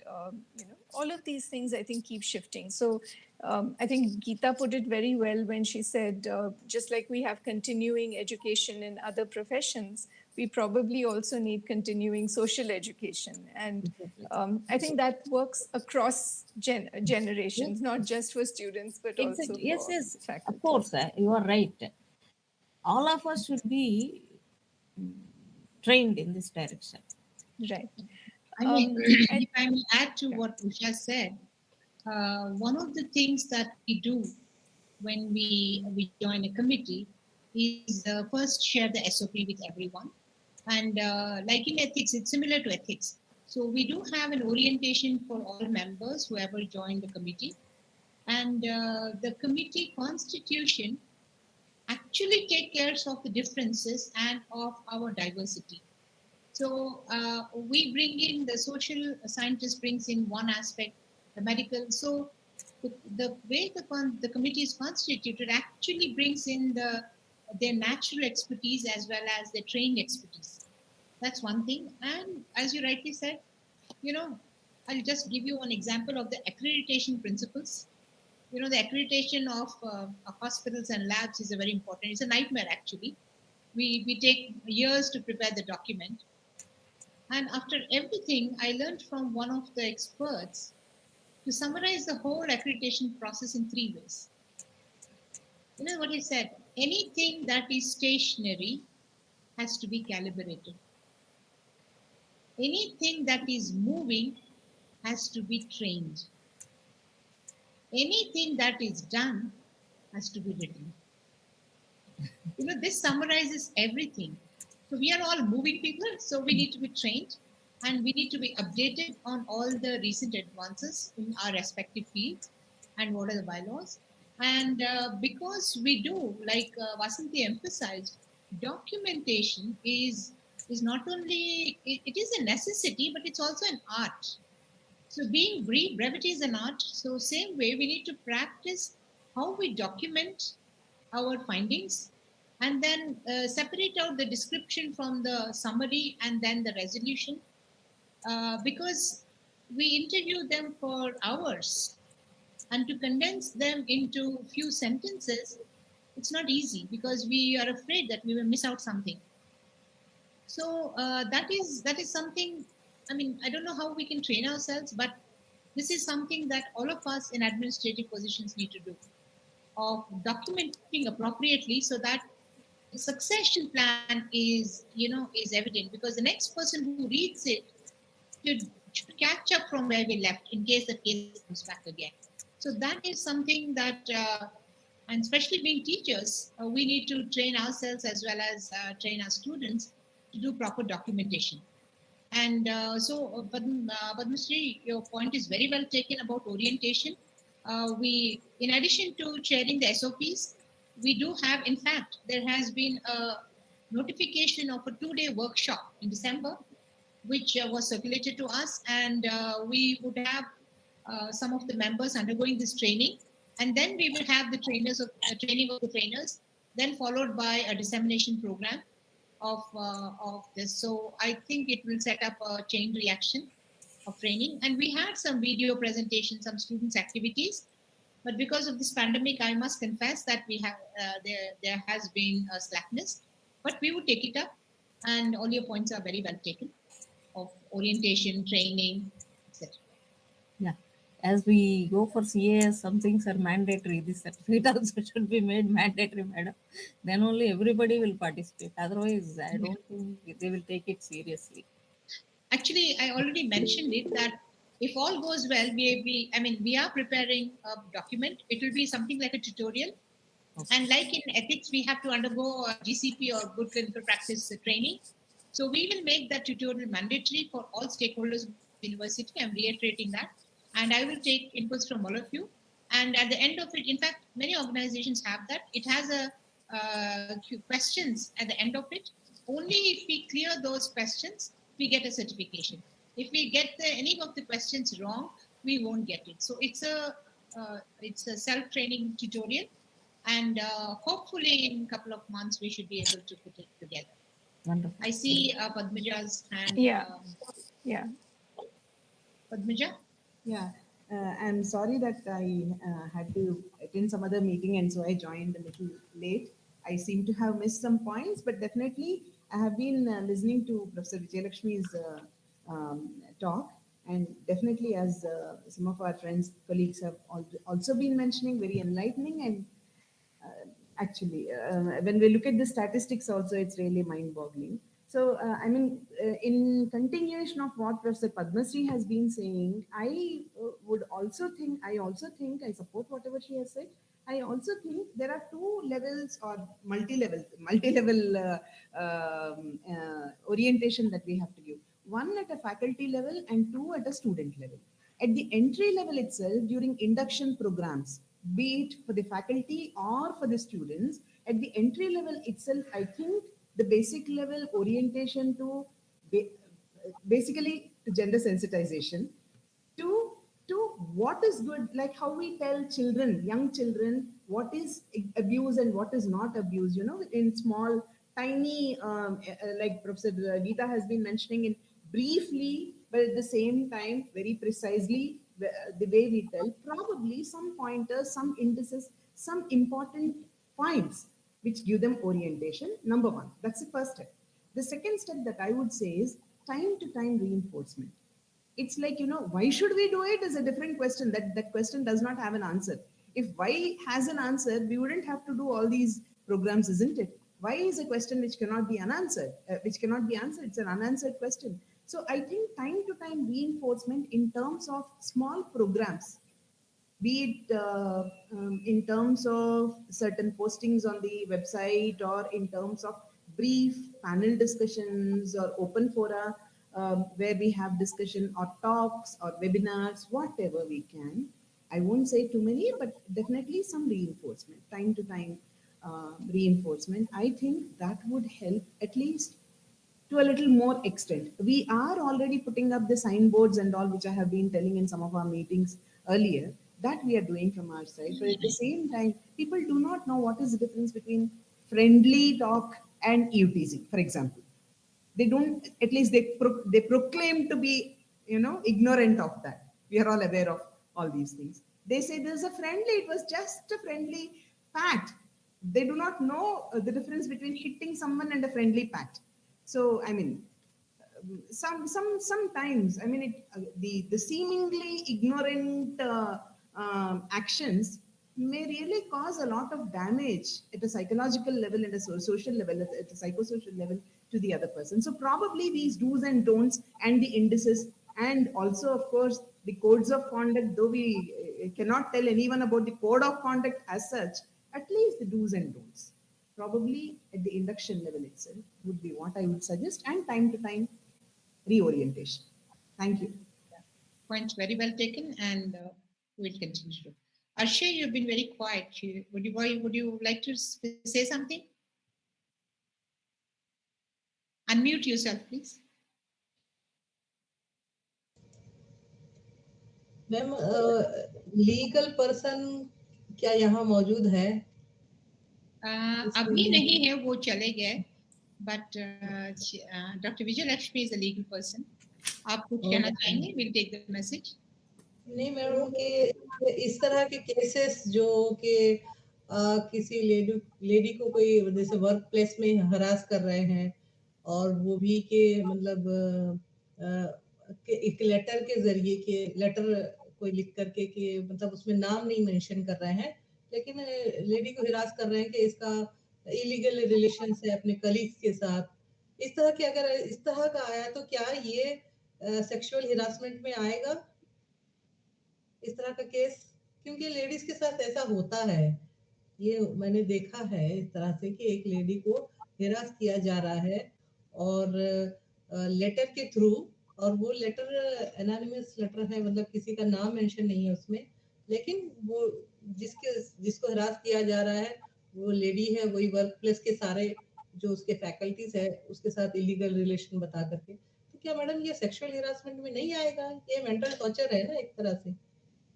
या definitely harassment के अंदर आता है, जहां तक मुझे समझ में आता है. लेकिन बात ये है कि अगर उसमें नाम नहीं लिखा हुआ है, there is no mention of a name, then it becomes difficult to catch the person. But उसका भी तरीका है कि we can put, there are some cyber crimes and all that, there is a way of tracing them. So there has been a request to put the videos in sensitive places where ये letter कहाँ से आया है, and there is a way of tracing it. So that's what the intelligence people do it. So whether by phone or by letters, there is a mechanism of tracking. So we may or may not be competent to address that, but we can definitely make efforts to put it in the right direction that they get help. ये हो सकता है. हम deal करें directly, because जब तक नाम नहीं आता है हम नहीं कर पाएंगे शायद, but we can put it into the system and set up an inquiry. Usha, you wanted to add? Yeah, no, I just wanted to add that I mean, often the complainant who has experienced this kind of harassment will have some idea of where it may have come from. So while one cannot take action on the basis of a suspicion, it certainly is the basis for investigation. So that's, वो तो पता रहता है madam किसने किया है, ये तो पता रहता है कि किसने किया होगा, लेकिन इस बेस पे तो वो मतलब कि ये केस फाइल नहीं हो पाएगा ना. तो मुझे ये लग रहा है अगर फाइल हो भी गया तो ये इन्वेस्टिगेशन के लिए होगा ओनली, है ना. तो उसको हम डायरेक्टली हम उसके ऊपर हम वो नहीं कर सकते हैं. It will lead to an investigation. Yes. Okay. I mean, we cannot avoid, just like a theft, we may have a suspicion. Any murder, it starts with asking for suspicion, the people who are under the list. So the suspected list ek hota hai, so the investigation starts from that. Okay, fine. So I don't think there are any other questions. There was just one question from that was asking about gender and about whether it's possible when there is a comment from a female to a male, whether that kind of I'm thinking that is what was implied. So you can correct me if I'm wrong, Geeta, but in my experience, the ICC actually privileges complaints of women against men. It's harder, there is less instruction the other way around, right? Yes, that's exactly. When we had a case like that, because there was a divided opinion amongst the members, because by definition it is to protect the woman. And some of us felt very strongly that we would be diverging if we take up cases of other nature. But then there was also an argument in favor saying that this is about gender. So when we have dropped the male and female, when we are talking about gender, then any kind of a gender-based discrimination also falls into our scope. So to overcome that, we took in we wrote to the administration and the leadership that if there is, until the time that when the other bodies are created, or so please guide us whether we need to expand the scope to include this. So we had a directive to include all gender-based discrimination. And subsequently, well, there was a withdrawal and all that. But as Professor Shanta pointed out, the society is changing. And like what you were saying, what Padmaja was also saying, the time then when we studied medicine to what's happening now, we had two different tables. And all of you, I'm sure those of who have gray hair like me, would remember that there used to be a distinction in the way we would sit in a classroom, and the limitation and the distance that we had with the male members of our it's not that people were not involved or didn't have, but in general, those who were neutral and who were in a classroom, the distance, the general distance of talking was much more than what is now. So if today's norms are accepted, the proximity is increased. But what if a student comes high philosophy of keeping distance, and one believes that there is a proximity is okay? So that's where the generation gap also comes. So generation gap is not always with age, it is the cultural differences that we have been brought up with. So what is accepted in different cultures and different ways we have been raised dictates how we behave and how we take an insult or an offense to what's happening to us. So there's too much of information to analyze this, so which I'm sure just one person is not adequate to address, and the debate would start in every aspect of the changing norms in the society. And like Professor Shanta said, which raised, we get goosebumps when we hear these crime stories, and also about the decision. She raised a very thought-provoking question of the boy who committed suicide after there was a public, So the similar way, whenever we talk about any potential punishment, we have within our own group, just like we have a diversity of opinion in whether to include this male complaint or not, whether we should safeguard the woman and go ahead with the punishment, or be soft on the boy because of his vulnerability. So that kind of a debate does happen, which I believe it's healthy. But the probable answer for that is what Vasanthi said. If there is any potential for redressing it in an informal way, we could take that. So that could be one of the ways. And the remedial. So like, in alcohol driving, DWI, what they call in US. So there is a mandatory counseling they have to go for a period of few weeks. If they have had that chit against them. So maybe one of them, Padmaja, can add more. If there could be a remedial counseling for that, so that, it can take care of all the vulnerability of the person who has offended, in case there is genuine, not just to escape, a genuine vulnerability versus, and stopping what he took it as granted. So there is a fine line between this, and I think we all are learning, and we continue to learn, I feel. Yeah, I think we're actually at the end of time, no? So we should probably wind up. Anyone else? Ajita, anyone, whoever is there, would like to speak or ask? If not, Ajita, were you wanted to say something? I'm just learning, ma'am. I have become, and I am aware about abuse and gender discrimination, fight against discrimination and all. But as a member, how to address the issues and all, I'm learning, ma'am.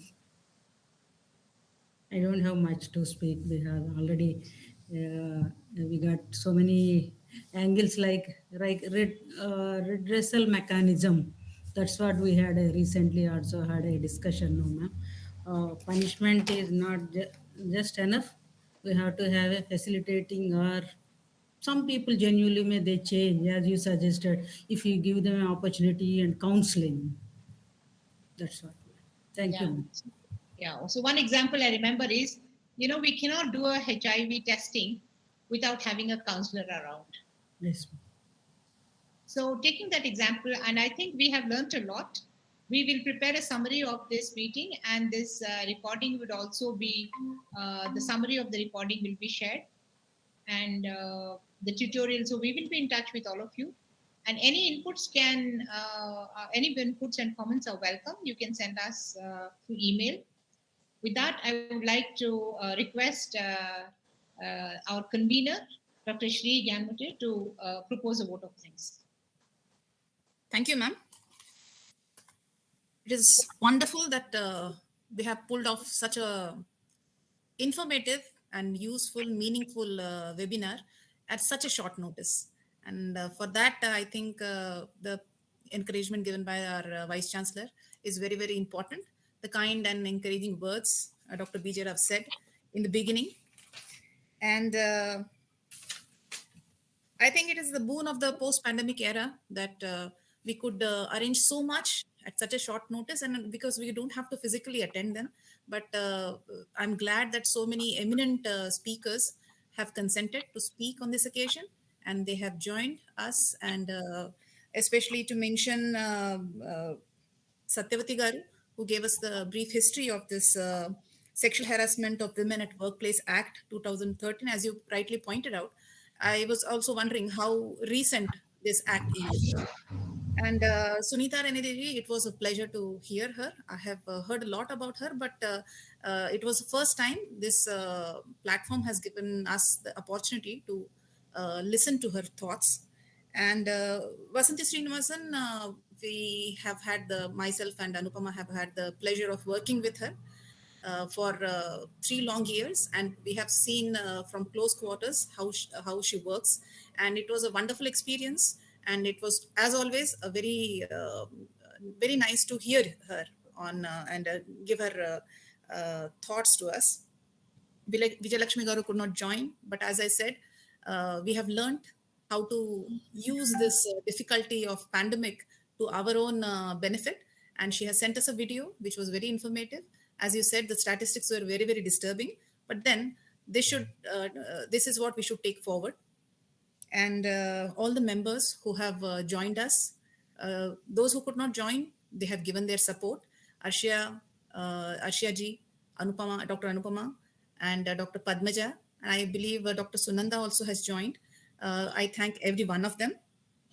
Then Professor Usha Raman from the Department of Communication has been actively involved very recently with the ICC, and it was very nice of her to stay through the webinar. And we thank you very much, ma'am, for moderating the question answer session and being actively involved in every proceeding. Thank you so much for joining us. And also, last but not the least, Dr. Geeta, who could take this initiative in such a short notice. It was almost impossible, but then sometimes good things are destined to happen. And we have been contemplating at ICC to have such a webinar or an online workshop. And even if we put days of labor, maybe such beautiful workshop wouldn't have come through. So I think whatever happens is for the best. The ministry's pressure has given a wonderful initiative to us, and we hope that we can take this forward, have many more workshops, have many more trainings, and fine-tune our skills. Thank you, ma'am. Thank you, everyone.